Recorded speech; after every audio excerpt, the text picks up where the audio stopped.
राजकुमारी के सौंदर्य पर आसक्त हो राक्षस उसे उठा ले जाता है। उसका ठिकाना भी बहुत ही दुर्गम पहाड़ियों के बीच था। राजा को जब ये बात उस त्रिकालदर्शी राजकुमार ने बताई तो उसके पैरों नीचे से जमीन खिसक गई। राजा गहरी सोच में पड़ गया। तभी दूसरा यानी दिव्य रथ वाला राजकुमार राजा के पास आया और बोला, आप चिंता मत कीजिए महाराज, चाहे उस राक्षस का ठिकाना कितनी ही दुर्गम पहाड़ियों में क्यों न हो, मेरा दिव्य रथ पल भर में ही हमें वहां पहुंचा देगा। अब सवाल ये रह गया कि उस खूंखार राक्षस का सामना कौन करेगा।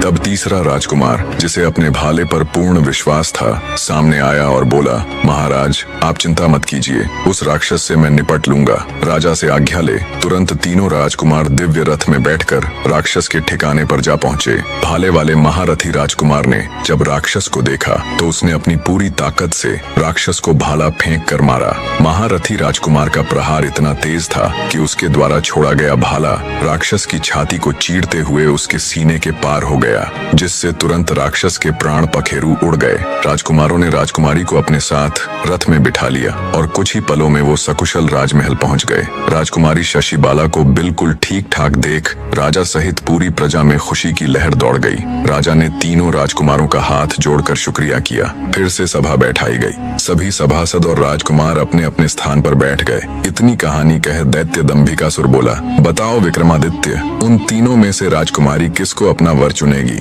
कुछ देर विचार कर राजा विक्रमादित्य बोले, राजकुमारी शशिबाला उस भाले वाले महारथी राजकुमार को अपना वर चुनेगी। राजा विक्रमादित्य की बात सुन दैत्य दंभिकासुर बोला, ऐसा क्यों विक्रमादित्य? क्योंकि राजकुमारी को बचाने में तो तीनों ही राजकुमारों का हाथ था, फिर राजकुमारी उस महारथी राजकुमार को ही क्यों चुनेगी? क्या सिर्फ इसलिए कि उसने उस राक्षस का वध किया था? राजा विक्रमादित्य बोले, नहीं कपटी राक्षस, त्रिकालदर्शी राजकुमार को न चुनने का कारण ये था कि अगर वो राजकुमारी का पता न भी लगाता तो भी राजा की फौज 2-4 दिन में उसका पता लगा ही लेती। अब बात आती है दिव्य रथ वाले राजकुमार को न चुनने के कारण की, तो रास्ता भले ही कितना भी दुर्गम था, देर से ही सही पर राजा के लोग उस राक्षस के ठिकाने पर पहुंच तो जाते ही। अब बात आती है उस महारथी राजकुमार को चुनने की वजह की, तो राजकुमारी के पास एक नहीं बल्कि इसके 2 मुख्य कारण थे। पहला तो ये कि राक्षस का पता लगाना और उस तक पहुंचना तो संभव था, पर राजा के पास ऐसा कोई भी योद्धा नहीं था जो राक्षस का सामना कर सके।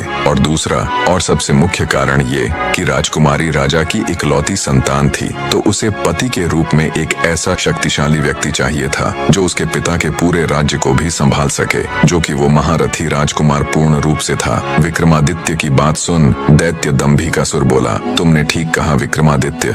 दैत्य दंभिकासुर ना चाहते हुए भी अपनी आखिरी यानी 7वीं गुत्थी सुनाना आरंभ करता